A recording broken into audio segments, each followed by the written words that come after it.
Hey everybody, Tim Martin at Guaranteed Rate Affinity here. We got excellent feedback on the video we posted the other day, talking a little bit about the demographics and how it's driving the demand side of the equation in the real estate market. I just finished reviewing a report on the 2025 NextGen Homebuyers report that was released just recently, which studied over 1,000 younger next generation home buyers and came up with some interesting statistics.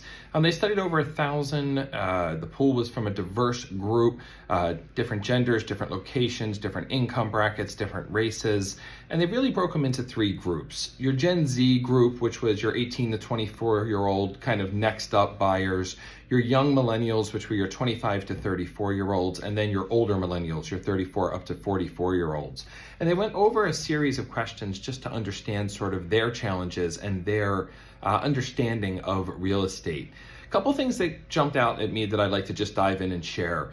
The average age of a first-time homebuyer in this country has been increasing quite steadily over the last couple years. Whether this is due to higher interest rates, higher cost, affordability concerns, overall economic stability, I'm sure there's a whole litany of things driving it. But the jump is pretty significant. Back in 2023, the average age of a first-time homebuyer was around 33.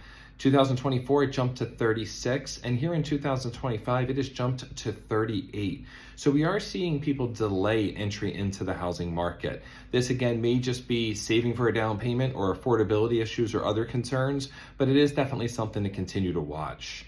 Other things that I thought were interesting: trust that this generation has in lenders and in banks is declining. This generation does not want to be sold to. They live in a world of social media, of careful what you click on, of constantly being sold to. And with real estate agents, they even, the statistic was a little bit low. They put about 33% of respondents said that they would trust a real estate agent for guidance in the process. Again, lower than I would have thought.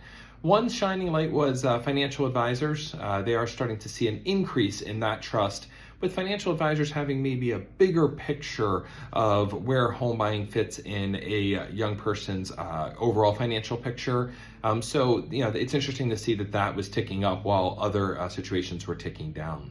But because of this knowledge, we have to give special emphasis on emphasizing our value that we bring to the home buying process. Whether you are on the lending side or the real estate side, we need to explain that we're not here just to sell a product, but that there is value to the services that we provide. The report emphasized the three E's: empathy, education, and engagement. And I thought that was an interesting approach. Empathy is just, hey, we get it. Affordability is tough. Prices are up. Inventory might be limited. Let's talk about some possible solutions. Let's talk about ways we've helped other buyers accomplish this. Would you consider a property with an ADU or a source of rental income? Have you considered a alternative property, a condo or a townhouse, instead of a single home? Have you opened up the areas you're considering? Just empathetically relating to the challenges they have, but providing the value of solutions. Engagement is just how it sounds. It's not, let me take you out and show you a house today, or let me take you out and walk you through getting a mortgage today. It's starting the process earlier and engaging with this buyer when they're thinking about buying, when they're trying to understand their options, when they aren't necessarily ready today, but will hopefully be able to achieve this goal in the future, and engaging with them throughout that longer process so that trust is built by the time it becomes time to make decisions. And then the last part, again, is education. The report did point out that, no surprise, younger generations are turning to YouTube, to ChatGPT, to social media, and other groups online to try to get education. It did point out that 53% of respondents said they had no financial literacy education as part of their schooling, with another 29% of them saying that they only received a short lesson or an optional financial literacy class.